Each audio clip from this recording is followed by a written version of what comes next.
أعوذ بالله من الشيطان الرجيم بسم الله الرحمن الرحيم وأقيموا الصلاة وآتوا الزكاة وما تقدموا لأنفسكم من خير تجدوه عند الله إن الله بما تعملون بصير.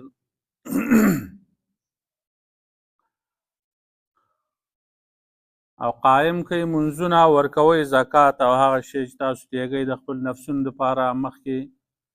څه خیر او نیکي تجدوه عند الله نو بیا به مومئ هغې لره د الله په دربار کې ان الله بما تعملون بصیر، یقینا الله پاک په هغه اعمالو باندې چې تاسو کوئ خبردار دی. مخکې آیات کې وفرمایل چې اهل کتاب دا غواړي چې تاسو د خپل دین نه واړئ او د ایمان نه وروستو تاسو بیا کافر کړي، ځکه چې د هغوی په زړونو کې حسد دی. خو ورته معلومه ده حق ورته ښکاره شوی دی، د حسد د وجې نه دغسې کوي. دغه آیات کې مسلمانانو ته یو دوه آداب بیان کړي: فاعفو واصفحو، تاسو معافي کوئ دوی ته او درګذر کوئ، مخ اړوئ د دوی نه تر دې چې الله پاک بل حکم راودېږي چې هغه حکم د جهاد دی. تر څو پورې چې د جهاد حکم نه راغلی نو معافي ورته کوئ او درګذر کوئ، مخ ته یې اړوئ. دا دوه آداب مخکې آیت کې بیان شوي، نو اوس درې آداب په دې آیت کې بیانوي. یو دا دی چې اقیمو الصلاة، پابندي کوئ د مانځه، مونځ قایم کوئ، صحیح طریقې سره کوئ. دویم واتو زکات، او زکات ورکوئ. دریم دا دی چې وما تقدموا لانفسکم، د آخرت دپاره تیاری وکړئ، د آخرت دپاره نیکیانې مخکې ولېږئ، مال ولېږئ چې هغه ستاسو په کار راشي. په مانځه او په زکات او په صدقاتو سره او د خیر او د نیکۍ په کارونو سره مشکلات اسانېږي، د الله رب العالمین امداد د سړي سره ملګری کېږي. نو دا درې آداب یې په دې آیت کې ذکر کړه. نو کوم شی چې تاسو مخکې دیږئ هغه به مومئ د الله سره، یعنې د هغې ثواب به بیا مومئ، د هغې بدله جزا نیکه بدله او په ورځ د قیامت د الله سره بیا مومئ. او دا ځکه چې الله پاک ستاسو په اعمالو باندې خبردار دی، لیدونکی دی، هغه ته هر څه معلوم دی، د هغه د علم نه څه شی بهر نه دی، هغه پیژني. او چې هر څه ورته معلوم دي، ستاسو نیکیانې ورته معلومې دي، نو د هغې بدله به تاسو له درکوي. نو پته ولګېده چې د دغه یو انسان یو نیکي وکړي، څه وکړي، هغه مخکې ودیږي، نو دغه به په ورځ د قیامت په کارېږي. کوم شی چې پاتې شو په دنیا کې، پاتې شو، هغه نه په کارېږي. حدیث کې راځي نبي علیه السلام فرمایي کله چې یو سړی مړ شي نو خلک تپوس کوي چې د څه شی پرېښودو، او فرشتي وایي چې دې سړي څه شی مخکې لېږل دی. دا نسایي حدیث دی. او بل روایت کې راځي رسول الله صلی الله علیه وسلم فرمایي چې په تاسو کې کوم یو سړی د خپل وارث میراثخور مال زیات خوښوي. نو صحابه کرام وفرمایل چې د الله رسول صلی الله علیه وسلم په موږ کې هر سړی خپل مال زیات خوښوي په نسبت سره د وارث د مال نه، هغه ته خپل مال محبوب وي. نو نبي علیه السلام وفرمایل په تاسو کې هر سړی د خپل مال په نسبت باندې د وارث مال چې کوم دی هغه سره زیاته مینه کوي، هغه ته زیات محبوب دی. ستاسو مال هغه دی چې تاسو ولېږو آخرت ته، او کوم مال چې تاسو پرېښودو دا د وارث مال دی. نو تاسو هغه پرېښودی شوي مال سره محبت کوئ، مینه کوئ، مخکې نه لېږئ. مخکې چې ولېږئ دغه ستاسو مال دی، دا چې پاتې شو دا خو ستاسو مال نه دی، دا خو د وارث مال دی، میراثخور مال دی. عمر رضی الله عنه بقیع الغرقد مدینې منورې قبرستان دی، هغې سره تېرېده. نو ویې فرمایل السلام علیکم اهل القبور، ای قبرونو والا په تاسو دې سلام یې. موږ ته خبردار دی، دا یې وفرمایل موږ ته خبردار دی چې ستاسو ښځې کونډې شوې، هغو بل ځای واده وکړو، او ستاسو کورونه خالي شو، په هغه کې نور خلک اوسېږي، ستاسو نه مالونه پاتې شو، هغه تقسیم شو. نو یو غیبي اواز راغی، ای د خطاب زیه زمونږ خبر دا دی چې موږ چې د آخرت دپاره کوم صدقات لېږلي وو هغه موږ بیا مونده. د آخرت دپاره چې کوم مال موږ خرج کړی وو هغې فایده موږ بیا مونده، او کوم مال چې موږ په دنیا کې پرېښودی دی د هغې موږ نقصان ولیده. دا یو غیبي اواز پوه شو. ابو هریره رضی الله تعالی عنه فرمایي چې یو سړي د نبي علیه السلام نه تپوس وکړو چې کومه صدقه غوره ده، اجر او ثواب په کومه صدقه کې سیوا دی. نبي علیه السلام وفرمایل تاسو چې په هغه وخت کې صدقه وکړئ چې تاسو صحتمند دی او ضرورتمند دی، او تاسو یریږئ د تنګ دستۍ نه، غریب به شمه، او د مالدارۍ په تمه یې په امید کې نو دغه صدقه چې ده دا غوره ده. او صدقه رستو کوئ ما تر دې چې بیا هغه روح مرۍ ته راشي نو بیا تاسو وایئ چې دا د فلاني شو دا د فلاني شو، دومره فلاني له ورکوئ دومره فلاني له ورکوئ. که تاسو بیا اوس ووایئ که ونه وایئ نو دا مال دغه فلاني ته پاتې دی، هغو ته پاتې شو. بل روایت کې راځي نبي علیه السلام فرمایي چې تاسو هغه ډېروالي د مال د عبادت نه غافله کړي یې تر دې چې تاسو زیارت د قبرونو وکړو. نبي علیه السلام وفرمایل چې د آدم زوی چې دی بني آدمه هغه وایي دا زما مال دی دا زما مال دی، حالا کې ستاسو مال هغه دی چې هغه تاسو وخوړه نو فنا شو، هغه کپړې چې هغه تاسو واغوستې هغه زړې شوې، او هغه صدقه چې تاسو د آخرت دپاره ولېږله نو بس هغه ستاسو مال دی. دا کوم چې پاتې شو دا خو ستاسو نه دی، دا خو د میراثوارو مال دی. عایشه رضی الله عنها فرمایي چې زموږ په کور کې یو بیزه ذبحه کړې شوه. نبي علیه السلام تپوس وکړو چې څه شی یې باقي شته، نو عایشه رضی الله عنها وفرمایل چې او یو ولی چې کوم دی باقي پاتې شوی دی. نبي علیه السلام وفرمایل چې د دغه ولي نه علاوه نور ټول باقي پاتې شوی دی، کوم چې تاسو تقسیم کړ دی، کوم چې تاسو ورکړه د الله په لاره کې خلکو باندې تقسیم کړو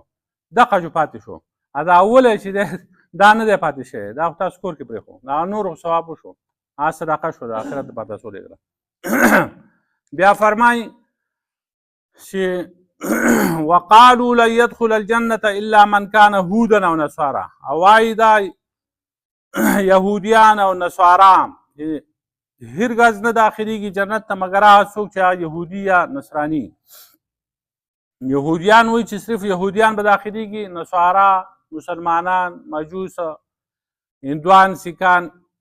قسمه قسم مذهبونه دي، دا نور هېڅوک نشي داخلېدی بغیر زموږ نه، موږ د جنت ټیکهداران یو. نصارا وایي د عیسی علیه السلام امته موږ به داخلېږو جنت ته، زموږ نه علاوه بل څوک نشي داخلېدی. تلک امانیهم، دا د دوی تشې ارزوګانې دي. قل هاتوا برهانکم، ته ورته وایي چې راوړئ په دې باندې دلیل، تاسو سره څه دلیل نو هغه راوړئ ان کنتم صادقین، تاسو رښتینی یې. بلا ولې نه، من اسلم وجهه لله، هغه څوک چې تابع کې خپل ځان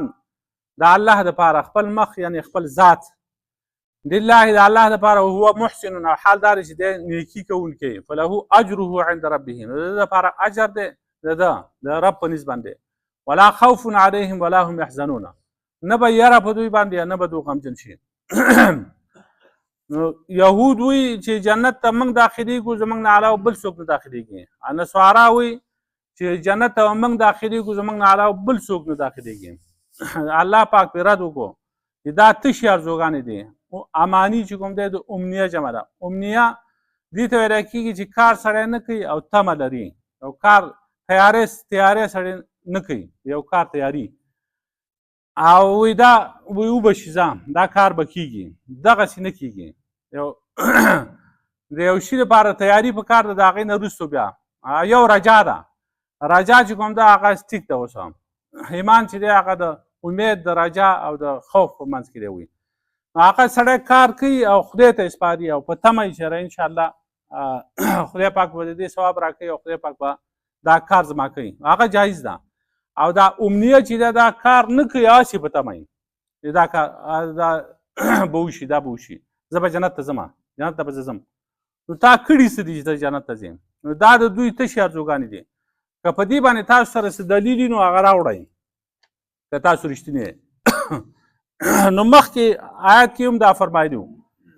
چې دوی غواړي چې تاسو د خپل دین نه واړئ، ځکه چې دوی ته د خپل دین حق ښکارېږي او ستاسو دا دین ورته باطل ښکارېږي او مسلمانانو او پیغمبر پاک صلی الله علیه وسلم به چې دوی ته دعوت ورکوو د ایمان نو دوی به ورته وایي چې تاسو خپل غور کوئ موږ پرېږدئ موږ خاصې جنتیان یو لکه دې آیت کې وایي که نه چې جنت ته نه داخلېږي مګر یهودیان او نصارا او کوم کسان چې هغه د جنت مستحق نه دي هغو ته دعوت ورکوئ موږ خاص یو جنتیان یو خانان غټان پیدا دي دو خو د ځایه جنتیان پیدا دي راځئ چې خوارو له جنت وګټو کوم چې د موره دوزخیان پیدا دي د موره چې کوم دوزخیان پیدا دي هغو غور کوئ موږ خو جنتیان یو زموږ نه خلاص شئ تاسو دا به وي الله پاک وایي چې تاسو سره که څه دلیل دي په دې باندې راوړئ که نه تاسو سره څه دلیل دی چې تاسو جنتیان یا دا نور خلق دوزخیان دي ولې نه څوک چې د الله دپاره خپل ځان تابع کړي او د نیکوکاره نیکي کوي د نیکۍ کار کوي نو د ده اجر دی د الله سره نو د خدای خپل ذات د الله دپاره تابع کړي نو د الله تابعداري چې کوم ده هغه دا ده چې آخري پیغمبر ومني او د هغه په نقش قدم باندې روان شي هغه چې کوم احکامات راوړي هغه باندې روان شي دغه سړی کامیاب دی او دی نیکي کوونکی نو اجر د ده دی د الله په نسبت باندې په ده باندې به یره نه او خوف به نه نه به یریږي نه به دی غمجن کېږي نو دلته من اسلم وجهه لله وجهه ویل دی وجه مخ ته وایي خو مراد د دې نه چې کوم دی هغه ذات دی ذات ځکه چې مخ چې کوم دی دا اشرف الاعضا دی په ټولو اندامونو کې دا اشرف دی دا د حواسو د فکر د تخیل هغه معدن دی نو چې کله مخ چې کوم دی تابع شو نو دا ټول بدن بیا تابع کېږي او یا ذکر د دې مخ دی امرات نه ټول ذات دی لکه قرآن کې راځي کل شیء هالک الا وجهه هر شی چې کوم دی هغه ختمېدونکی دی مګر مخ د الله پاک یعنی ذات د الله پاک ویبقى وجه ربک ذو الجلال والاکرام پاتې به شي هغه مخ د رب سته چې هغه خاوند د بزرګۍ دی او د عزت دی هلته هم د وجه نه مراد ذات دی چې پاتې به شي ذات د الله تعالی یا دا په مانځه کې چې کوم دی اشرف او افضل رکن هغه سجده ده او په سجده کې دا مخ لګي او تندی